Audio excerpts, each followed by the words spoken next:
Welcome to Exit the Matrix, Stories of Success with your host, Jane Slack-Smith, where we celebrate the incredible journeys of individuals who've transcended their limitations and achieved extraordinary success.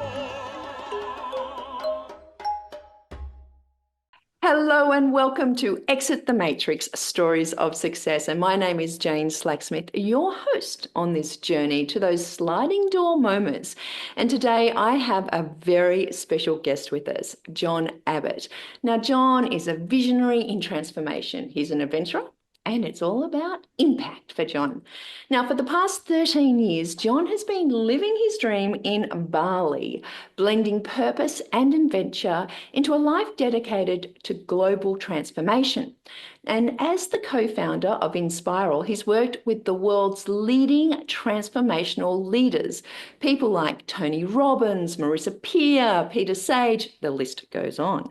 And he's helped them maximize their impact through his initiative, the giving model.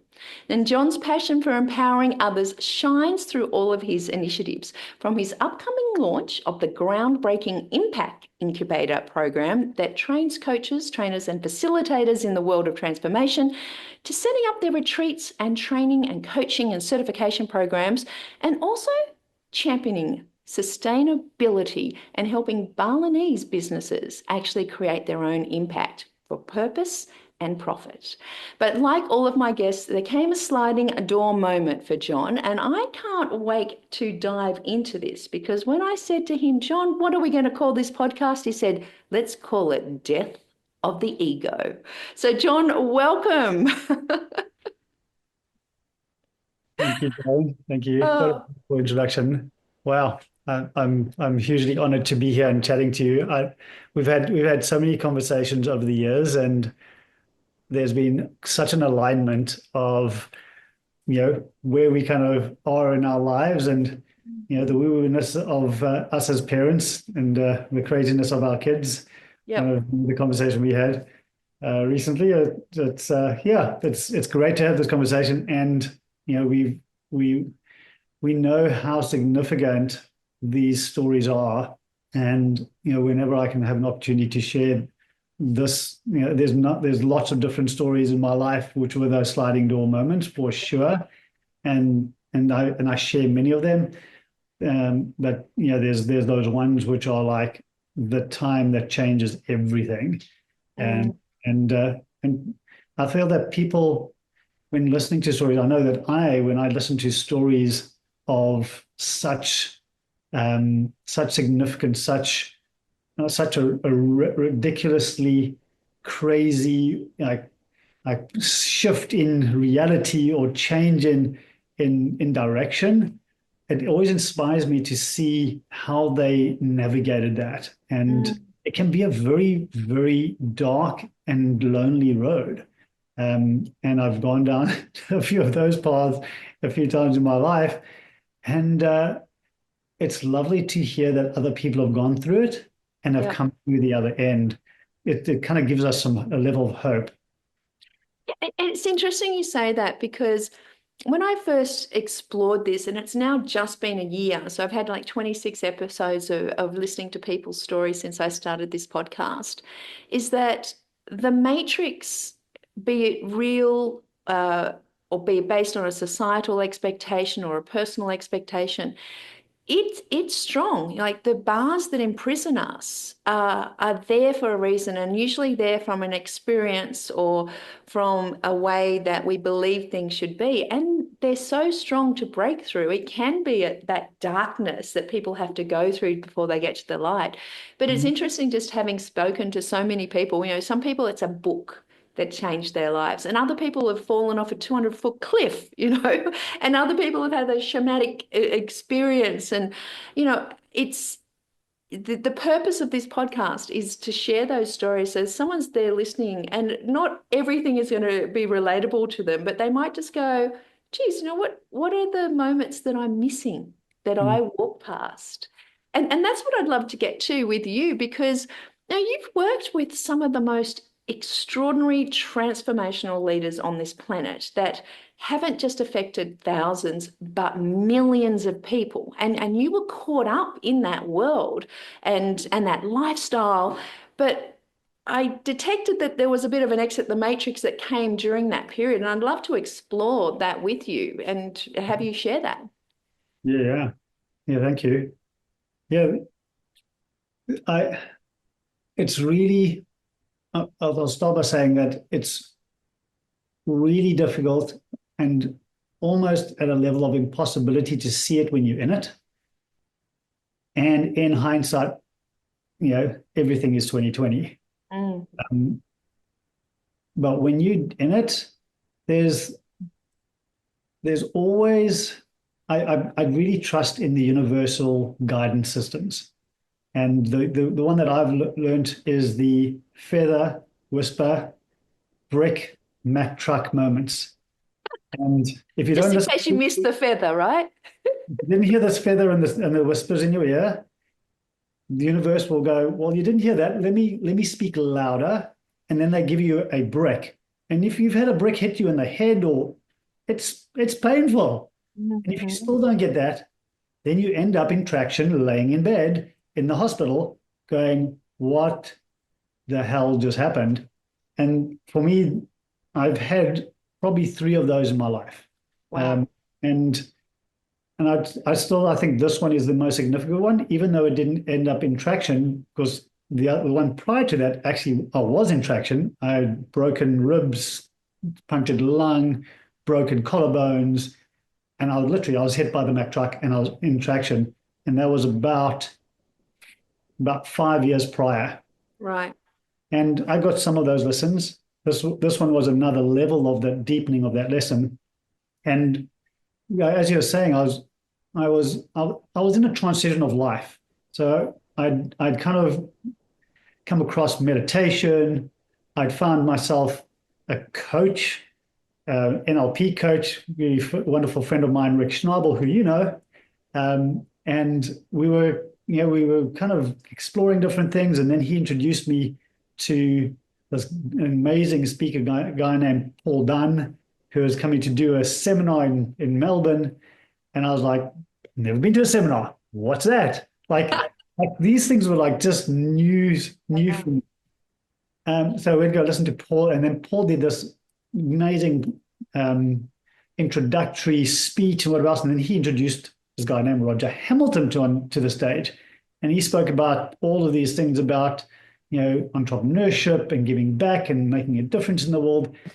And in 2006, this was revolutionary. It was like, I can make the difference. I thought it was governments and corporations, like they were the only ones with the power. I was just a tiny little entrepreneur. Well, not that tiny. I actually had quite a big business in my world. I had 50 staff in Australia, and we had an internet web development company in three cities in Australia, and so I was busy and I was doing the work and doing business. And then I listened to this guy, and he talks about giving back and how we can create more together. And I was like, wow, this is amazing. So I went straight into that. And then he talks about this thing called the wealth dynamics, and it's all about your understanding where your power is, and as an entrepreneur, what things should you be doing and what things should you not be doing, and therefore what are the teams that you can build around you. And I was like, wow, I've never thought of that. I just hired people because of their skills. I didn't think about personality.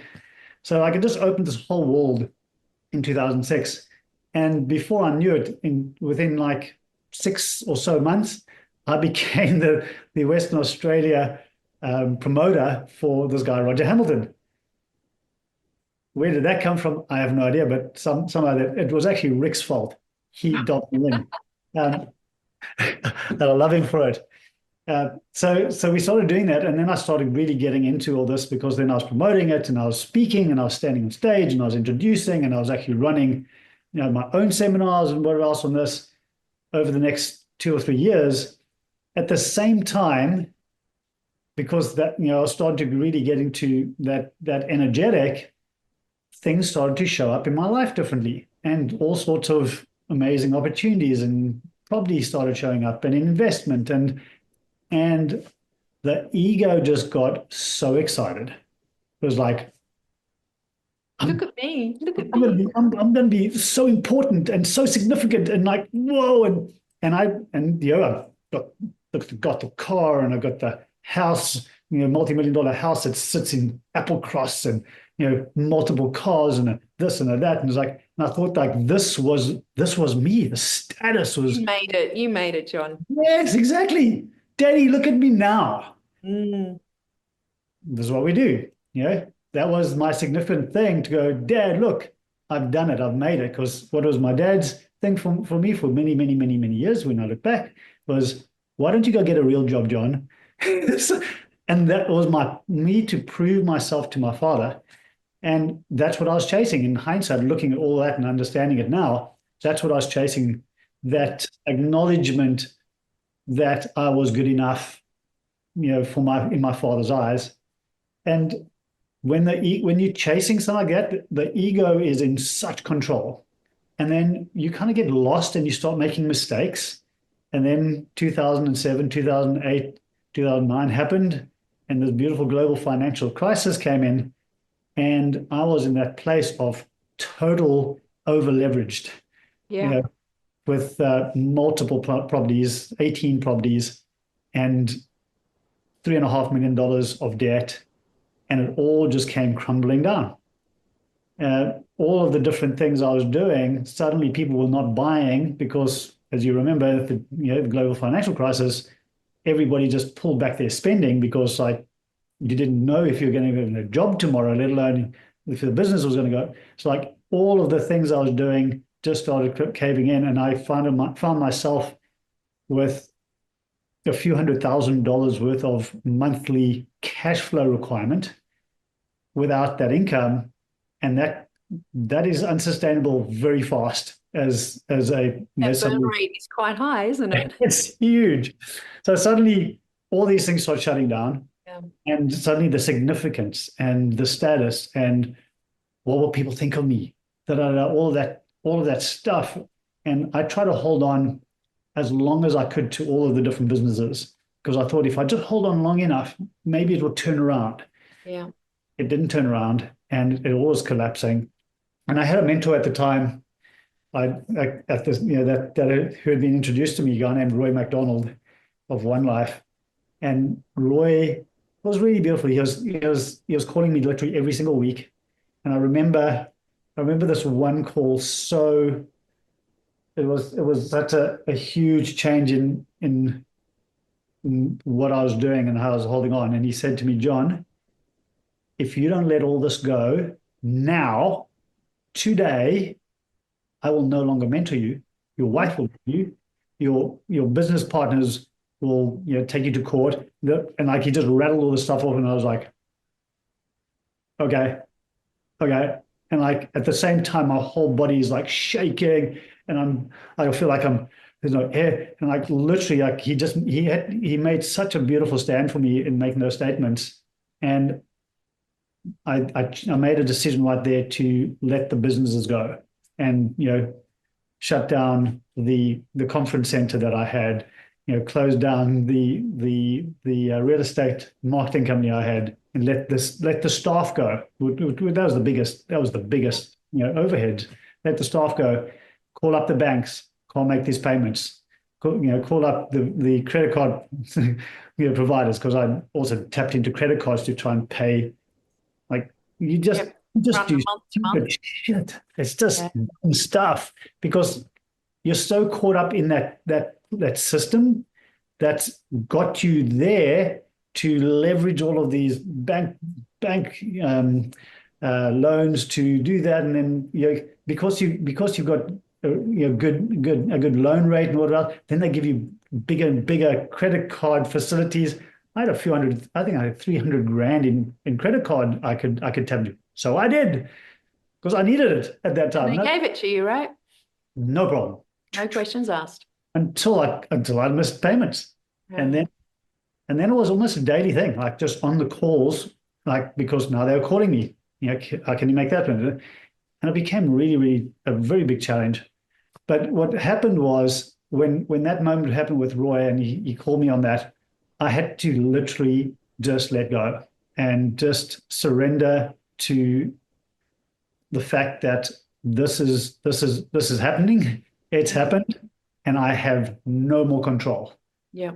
And if I try hold on and I try and control it any further, I was just going to be absolutely annihilated. So thank goodness that was, because I probably would have held on longer, and I'd probably have gotten myself into a position where there was no way out. But at that point, I actually was able to work it out, and it took me a full year to get myself out of that position. And that's another story for another day. But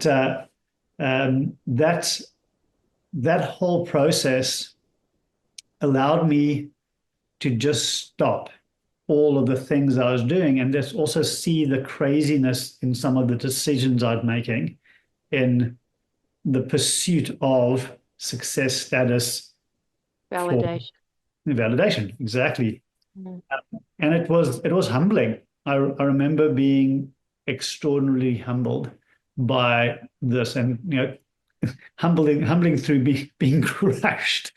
The ego was just crushed in all of that, and then having to sell everything and move out of the big house and sell the cars and put their properties on the market, and then just go and just be in this mode of it has to all go. And the interesting thing was that in my mind already, I'd had these little whispers or these feathers already kind of nudging me, saying, what you're doing is unsustainable. What you're doing is unsustainable. Slow down, take a breath, kind of pull it all together, take stock. Like, I'd been getting those nudges for about 6 months prior to the GFC. I was like, no, the ego was just like, no, it's going to be fine. Like, you'll be able to ride through anything. And everything was so good. Like, literally, you could bake a bid on a property on the weekend, buy it at 400 grand, put it on the market a week later at 450 and get it, and it was sold like that. Like, literally, you could do that stuff in 2007. It was crazy in Western Australia, and it was just such there's a greed in the ego that just wants more and more and more and more, and it puts us, it puts you in a position where literally you are so you are very vulnerable. Momentum to it, isn't it? Vulnerable and exposed. That's what I was, and the momentum you could, exactly. It pulls you that in a way that literally you can't hold on. It feels like you're on a roller coaster. You're loving it because it's like roller coaster, and I'm winning and I'm winning and I'm winning. But you can't, like, life is not that way. You know what it sounds like to me, and I haven't heard it. It hasn't landed for me like this before, but that experience maybe for the 6 months prior to this, Mack truck, is a battle between the intuition and the ego. Yes. Your intuition's there tapping you on the shoulder, right? Tapping on, and you hear about people who, there are, and usually in our world, it's like a big financial crisis or something, and they've just got this little hit that says, sell everything and put it into gold, and then all of a sudden there's 9/11 or something, and you hear about people who follow this knowing or this intuition, and, it's difficult when your ego is so linked to the validation of the most influential person growing up, your father. And it's like, Dad, look what I've done. And there's almost that momentum of, well, now I can do better. Like, if he's told me I'm pretty good and I've taken him on the holiday of his lifetime because I could afford it, what's next? And it keeps going. And it's also interesting. I've spoken to a lot of people who've, the person who they look to for the permission or the validation has passed. Yes. And they're still craving, but there's absolutely no one who can ever give them that validation, and so they can't stop, and they don't know that they're looking for it. They replaced their father with another significant person in their life, which I did after that as well. When my father died, I started using other people as the father figures or the ones that I seek validation from. And if you don't see that, that can become an ongoing thing for sure. Yeah. It follows you. So it sounds to me like this sliding door moment, which was this devastating financial collapse, not just financially, but all the status symbols as well. You know, your companies, your home, your cars, everything is gone. You know, at that time, what was going through your mind? What was there a light at all, or was it just self-preservation that was going on? Were you hiding it? Was there shame, embarrassment? What were you experiencing? Everything. I would find myself literally laying in the corner in fetus position, just crying, going, why me? Poor me. Like, what have I done to deserve this? All of the victim conversation. And then all of the shame, like literally all the people that I'd let down, like letting all the staff go. That actually felt like the hardest thing to do, to let people who had been working with me for years, letting them know that they don't have a job anymore. I can't pay them, and you're going to have to go fend for yourself. And doing the best I could to pay another salary and to um and then also the self-preservation side, which was actually, I only really saw that once I'd kind of said stop, and then to see the actual entire amount of destruction around me and go, oh crap, how do I fix this? How do I rebuild from this place, which is,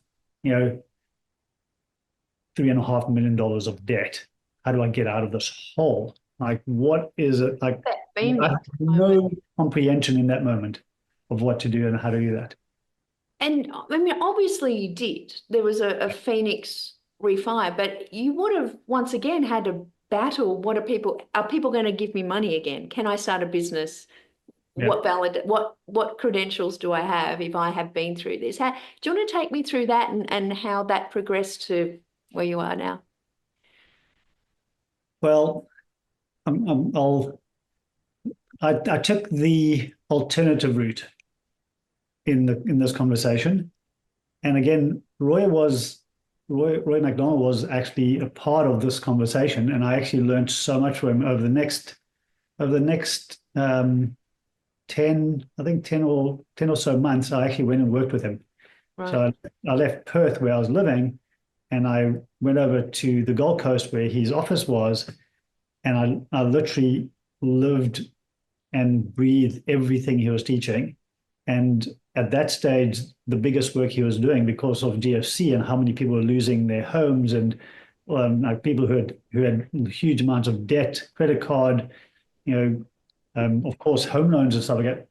He was helping them essentially relieve that debt and relieve themselves from the strain and the pressures, because people, as you may remember, people were, checking out.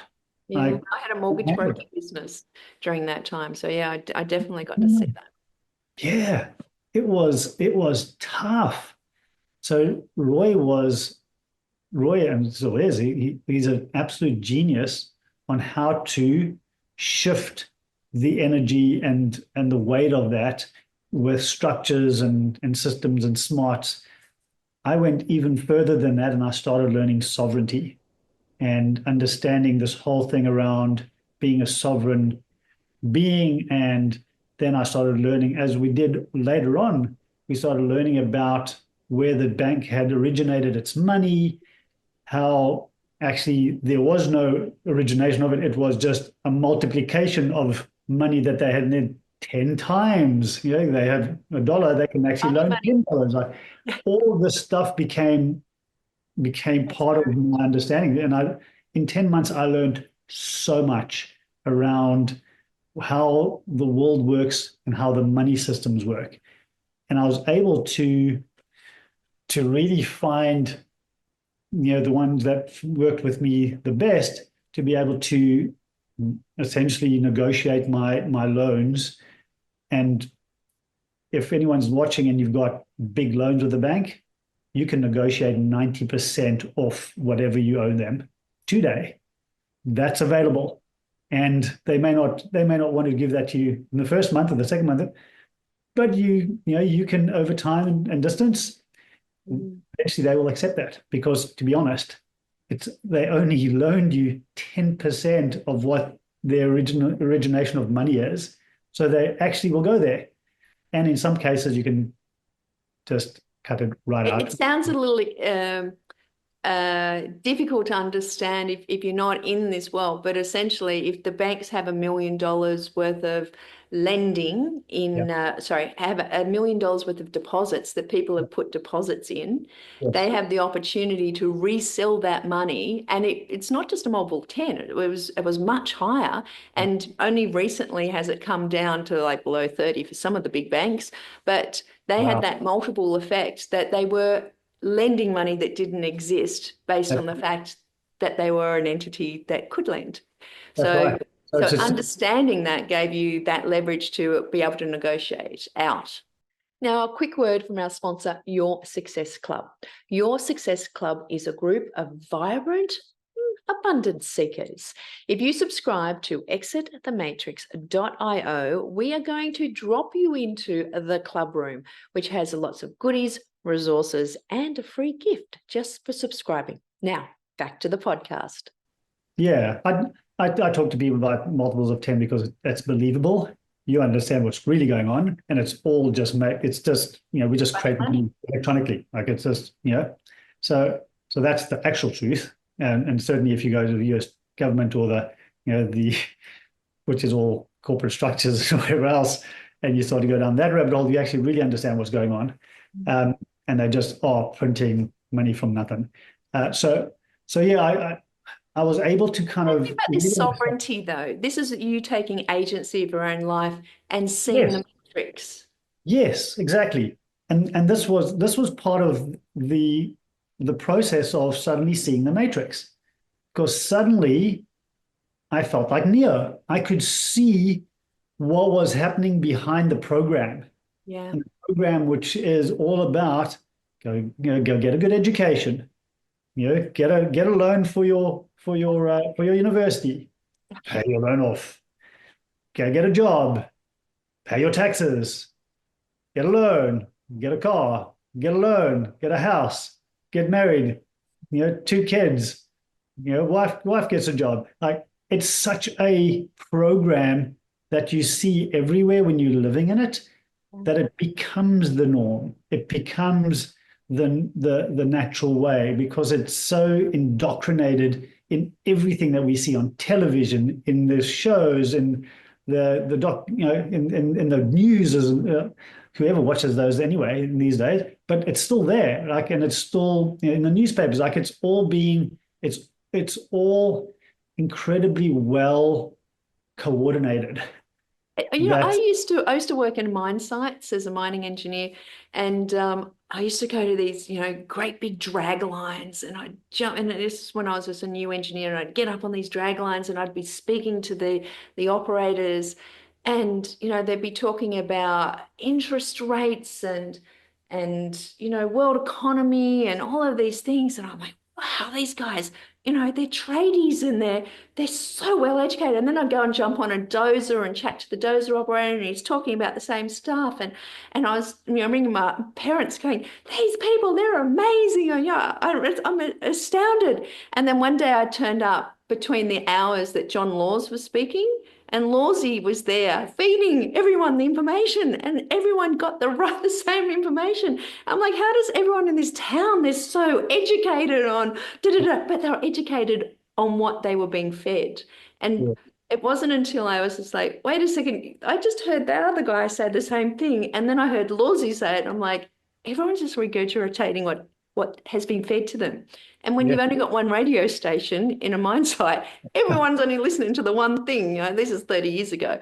And I had an awareness there that I've now seen the algorithms of the feeds that we get on social media. And it's like, isn't this amazing? I keep getting this all good information. I'm going down this path, but someone's leading me. And seeing that is there's a duality to it, isn't it? There's a presence of, God, I'm glad I can see it. And it's like, how do I rescue others from it? And then it's like, but if I tell other people, they're not going to believe me. Yeah. Yeah, it's the interesting thing around the sovereignty side for me is seeing how deep this rabbit hole goes. Like literally you feel like Alice in diving down, and just like it's such a deep hole, and you can get also caught up inside of that side of things. But just understanding the layers that this is built on, and like you can scratch this layer here, and then there's another one and another one and another one that controls all of those ones anyway. And being able to see the layers, it kind of feels like you actually feel like Neo. You like literally you feel like you've seen the program that makes the reality of that. And then you go, okay, so if I see that, then what is it that, given that that is what rolling out and controlling or programming most of the planet, how can I show up in this without leaving it? I don't want, for me, it wasn't about I want to leave the system and leave the matrix. It was like, how can I have one foot in the matrix and use and play with the tools that's there, but then the other foot in kind of like, I don't know how to call it, but like a conscious kind of viewership of it, like just an understanding of it, being able to go, okay, I'm living in this third person view of what's happening here. So kind of being able to just see it and then make different choices and different decisions which are not influenced by that. And one of those decisions was to leave Australia. Oh, really? And the part of that was because I could see that if I stayed just living in the suburbs and getting in my car in the morning and then going to the office, and I just got caught up in it every single, and then I got enrolled in it. And then because I was trying to do that, I was trying to kind of exit, and every time I just found myself, it's a habit. And it's such a strong habit, and everything is holding you in to go back into that habit. So I actually decided that I need to literally change environments. Something that I learned, from one of my mentors is that if you want to change your state or change the way you are, change the environment that you're in. And it's the example was like if you go into a library, your natural way is to speak softly and whisper because the environment is the environment encourages that. So can I change an environment that did not have a matrix system that I could recognize or that would draw me back in? And I went, well, okay, let me leave Australia. As I was making that decision, I got an invitation to leave Australia. Thank you, universe. Yeah. That's a surprise. How lucky. Exactly. So I got an invitation, and I was like, yes, I'm coming. And I went to go live in a resort for 2.5 years, to help them, build the resort and whatever else. And that was In Bali. That was in Bali, yeah. And I remember through the process of going where I was to actually leaving, I had to get rid of everything. I had to literally go down to nothing. I had to, like, all the small things I had left. I had a vehicle left. I had a property left. I had lots and lots of furniture and stuff like that because I had multiple properties, and I'd put them all in a garage. So I had to have garage sales and sell all that. And literally, I let everything go over like probably a month and a half, 6 weeks. I went through the process of literally having garage sales and selling this and selling that and putting it onto the different selling sites, and just it went and it went and it went.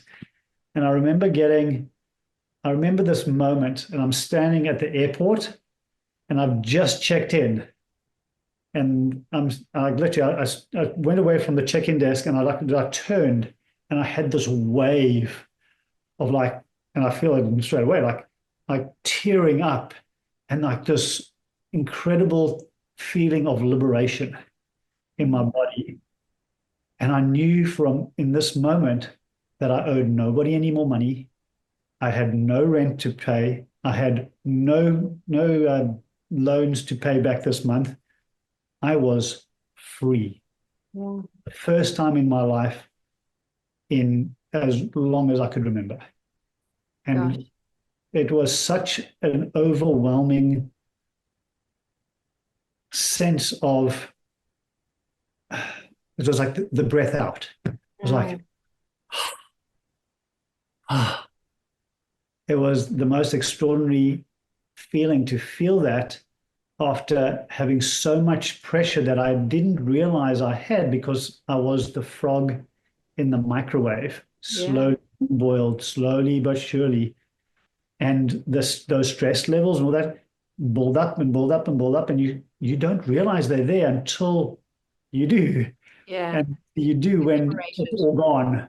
And suddenly your body just, like literally my nervous system, I think, just went, yeah. And it was just the most extraordinary thing. And I remember thinking to myself, in that moment, I'll never be in debt again. If this is the difference in how I feel. It's And interesting. It sounds like a death, and that's what mortgage means. The Latin word mort is death, right? damn, Okay, ouch. there you go. So that's what you're living. It's if I fast forward, this working with one of these, imagine as Roger, one of these transformational kind of people, and then going on and working with these other transformational leaders and multiplying their magnitude to millions through your genius and what you did. Was that orchestrated to helping others, like helping others go through that transformation, that period themselves, or was it you know circumstance? Was it orchestrated or circumstance? Well, two parts of the environment that I was seeking was number one, I wanted to go to a place where I did not have a network Mm-hmm. on the ground. So I had to therefore find more creative ways of being able to connect in with network online. So like that was part of my my thought process of how do I get out of the matrix? Don't put yourself in an environment that puts you back into any of the systems and the processes that you were doing before. Yep. Take away all of that stuff where I used, because like literally on a daily basis, I was in my car, cafes and offices and just doing deals and doing conversations. And I said to myself, I've got to, like that part of it is part of that me, part of it that drags me into the matrix. I need to exit that one. The second part was put me put me in a environment where I do not understand the language. So none of the programming can come through. And I was like everyone else. You turn the Really TV threw on. yourself into it, didn't you? Yeah, you turn the TV on, or you look at ads on the road, and you look at different stuff. Where you hear people's radios. The programming is always on, Yeah. and it's constantly programming us. And that's what Bali gave to me. It gave me an environment where I did not have a TV, which was perfect. I haven't had a television in now 14 years, and I don't understand the language. Even now, I don't understand the language well enough to be able to read their advertising banners and listen to their ads. Now on Spotify, I get Indonesian ads on Spotify and YouTube and stuff like that. I've turned those off now, but like that's what used to come in, and I didn't understand them. So I was like, yeah, whatever that is. The programming wasn't working on me, and I had to work out a different way. So what happened was I started to find ways of how do I continue what I was doing, which was the only thing that was left over that was working when I shut down. There were six businesses and I shut down five of them. And the only one that was really still working was the part where I was marketing and inviting people into experiencing different personal development, entrepreneurship, all these types of programs that I was going through as well. That was the part that I was still getting, flow through, and that's actually generated income for me, and it continued. So I took that to Bali with me, and then I started running, that online, and I got myself an online sales team, and then the model of the giving model essentially showed up in this moment, which was a way.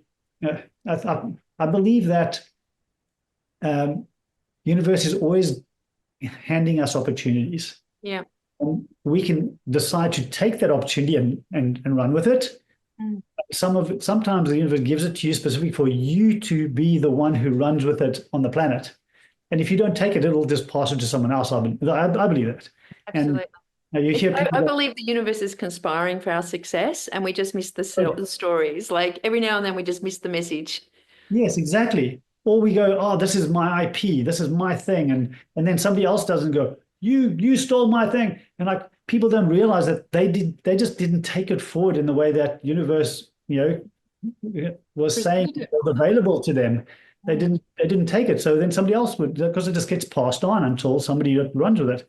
But the universe wants to evolve us. Our humanity is in constant evolution with or without you or me. So if I was not on this planet, all the things that I'm involved in moving forward would be done by somebody else, maybe even better than that. So I truly believe that if it's given to you, if it feels like this is something you want to run with it. And the giving model was one of those things that was given to me. It happened to be on a program called Green Super Camp, which we spoke about just recently. Sending our kids on. And it was the first program we ran with Green Super Camp. And just very quickly, the model came as one of these gifts where we were 2 weeks out. The program we were running was in July. We had a few more places we had to sell to break even. And we were out of ideas. Our marketing was not working. There was no more kind of like responses from emails and SMSs we were sending out. And we'd been doing it for 3 months. And we had 30 odd kids already enrolled in it. And we literally needed a few more to just break even. We just like, that was the aim, break even the first one, and then we can build the other ones. Like that would then give us all of the intelligence and the testimonials and all that type of thing, so we could use that for future. So the giving model came in a conversation, and I'm not going to go into what the giving model is, but essentially it came through. I ran it out in 24 hours, and we made 5 sales within 48 hours. Yeah. For that program, and one of the people actually got to come and actually bring their child for free and all that type of thing to the program, and it was absolutely amazing. And it was the start of this model that has now become the giving model that really allows us to utilize competitions and scholarship funding and funding mechanisms and grants and all those types of things to help more people access extraordinary programs, certification programs, access coaching, technologies, and all sorts of, these amazing human. I think I might have to put the giving model into my group coaching. We'll have to talk more. Sure. So that became a model through the process of leaving the matrix. Yeah. Because I needed, because universe is always, so, as you're saying, conspiring to help us to evolve and to have an extraordinary life. It's interesting, you mentioned Paul Dunn right at the beginning of this conversation. I was chatting to him on Friday. So Paul from B1G1, I was talking to him about this, and he was talking about his wife, Masami, and he said she was recently on stage, and he said, I was in the audience and I was fascinated in what you're saying. She always talks about the power of small. Yes. And I've got this video of him, and I said, it was just a private conversation and it was recorded, and I was like, can I share this? Because to me, it was just like true love. And he's like, I'm standing there and I'm watching her, and she's like, the power of small is the power of all. And he's like, and it hit me. And this, like, he was just so mesmerized by his wife. But what you're talking about is that power of small, those small things, small giving, just a small twist to where you are can actually, create something for humanity and something much bigger. And gave the opportunity to someone who would not have been exposed to, the incredible learning of that super camp, to be able to have a different orientation in their life and create the intergenerational change that will bring. Amazing. And of course, then, you talk about all the extraordinary people we've got to work with. There was no way I would be able to represent those brands that you mentioned earlier unless I had something that was so incredibly unique, and more so, something that really allowed them to extend or expand their impact on the planet. And the interesting thing I learned, and I met Sir Richard Branson a couple of times in my life, and I actually marketed for him and actually ran an event for him and got to actually meet him in person, one-on-one, and have conversation with him. And the most extraordinary thing I learned about him was you talk impact or contribution or give back or any sort of level of making a difference on the planet, and he is all in. Yeah. I feel that each time I interacted with him, he had this extraordinary ability to be so freaking present. But when I spoke to him about the impact stuff that we were doing, he was not only just present, but he was asking really great questions for me to go, oh, okay, how do I can change that, I can shift that. And I realized that the people at that level of the game who have been playing a beautiful game of integrity, and you know, Branson's got his flaws, let's be clear, we all do. But there's, you know, he will show up for an event and he'll be there for the whole day and charge nothing for his time if he knows that the money that he's helping to generate goes to a great cause. Anything else you can pay, $1 million an hour or whatever it is for his time, and you can book him in 2 years' time because he's that booked out. But he'll show up for these events, which he did for that one that I was doing. Absolutely, everything we generate all goes to the cause, and he was all in. So I knew that there was something there that really, and I felt it in me that I wanted to be finding ways of creating deeper and more impactful moments and impacting more people's lives. And I'm not, in the kind of profile of things, I'm not somebody who creates something from new. I'm somebody who's great in the promotion of these great things. I always knew that I'd be promoting other people's things and other people's technologies. Well, I didn't always know. I kind of learned that, through wealth dynamics. So the giving model for me was, how do I use this technology to help other people to maximize the impact that they're making in the world?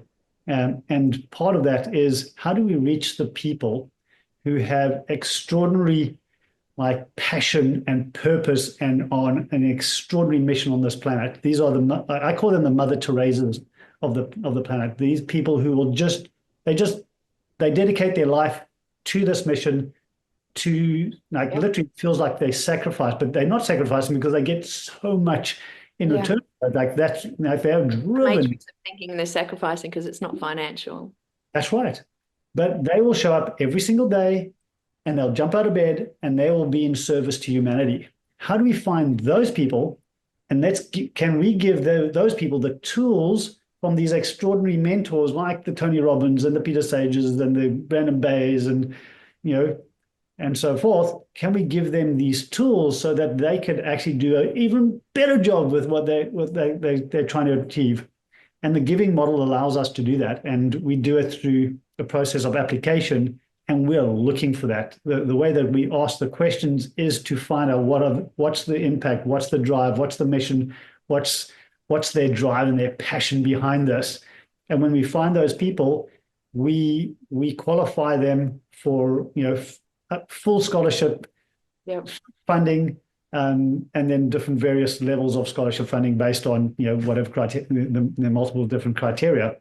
And what we've been able to do is add, in the best case so far that I've measured for one of our clients, we added an addition to their income and their flow of leads into their program. We added an additional 69% in revenue, which was about 130% in more people because of the different funding levels that we were able to apply. And every month we're at least giving at least $15,000 worth of full program scholarships away at that time.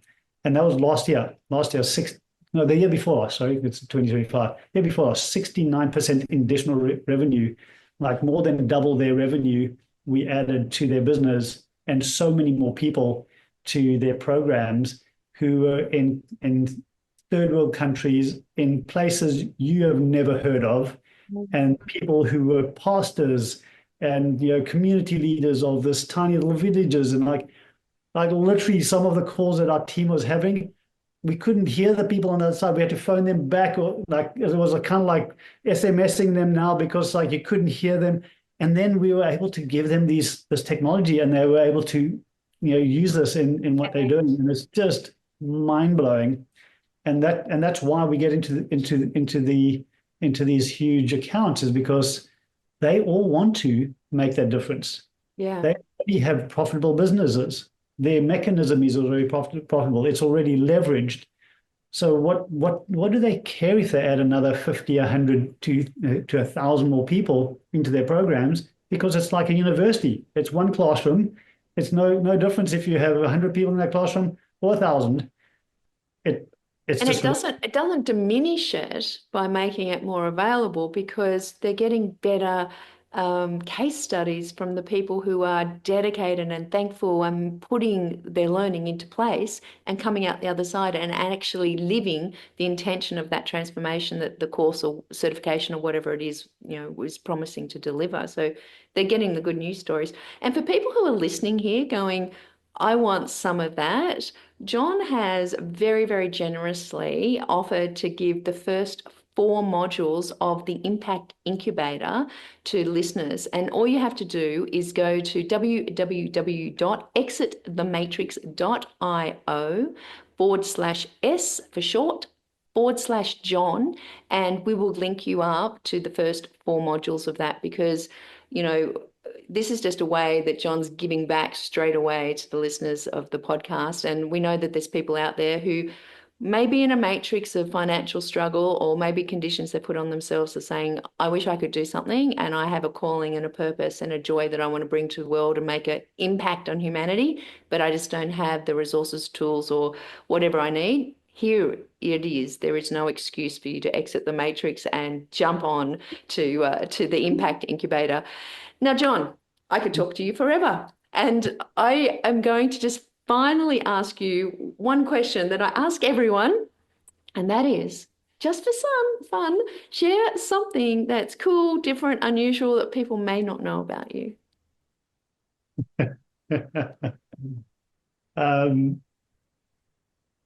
So this is embarrassing, and I've never shared this publicly. So this is edgy, but why not? Why not? So I'm practicing being putting myself in positions of vulnerability and levels of uncomfort. I call it can we have uncomfortable conversations that lead to a level of healing. So when I was a kid, I lived on a farm in South Africa, in an area called Zululand, and this is where the Zulu warriors are from. These powerful warriors of Africa. And as a kid, I used to buzz around the farm and be very curious about everything. And I was very curious about little bugs and little crawlies and whatever else. My mum used to tell me, and I can't remember this, like it's maybe I shut it out of my memory. My mother used to tell me that her biggest fear when putting my pants in the wash was putting her hand in the pocket and seeing what came out. And a bigger fear was not to see what creepy crawly came out, but if the creepy crawly was in one piece, or if it was maybe in half. Whatever put it in half, I'll leave that to your imagination. But I was very curious. You had a taste for the bugs, is what I'm detecting, rather than some type of pulling legs off animals. And as a baby, or as a child, you test drive everything. So Wow. is an embarrassing story. I John think eats bugs. I think that it created an immune system that was so powerful that therefore I didn't, everybody else gets sick and whatever else, and I just kind of like flow through life with I think an immune system that is like a cockroach. Part human, Can't tell part me. Spider-Man. Well, John, it has just been an absolute gift having you talk on Exit the Matrix and share that story. And I really appreciate you going there to probably one of the toughest times in your life, but obviously a transformational time where you got to see the transparency and reveal, what goes on behind the world of finance and structures, and choose a different life, and even take the biggest step of exiting the matrix of an entire country and going somewhere where you didn't speak the language and gave away all worldly goods to really start afresh. So thank you so very much for that. And I really encourage you to go to exitthematrix.io/S/John to grab those first 4 modules of Impact Incubator and really look at how you can, exit the matrix yourself and go for what your heart desires in really creating the world that you'd like to live in and for your future generations as well. And as always, I would like to encourage you to go to exitthematrix.io, subscribe, and we've got a free gift there for you when you do. And also go and, give some love to the podcast, go over to YouTube, subscribe, head over to Apple, give us a review, because we're going to hack the algorithm and get this out to more people, because we want everyone to have that awareness around the sliding door moments that we're always walking by. But as always, thank you so much, John. Appreciate you being here and sharing your genius. Thank you, Jane. I love your commitment to sharing these stories, and I'm so honored to have been able to share this with everyone. And thank you for the work that you do. Thanks, John. And as always, here's to your success. Bye for now. Redefine. Bye bye.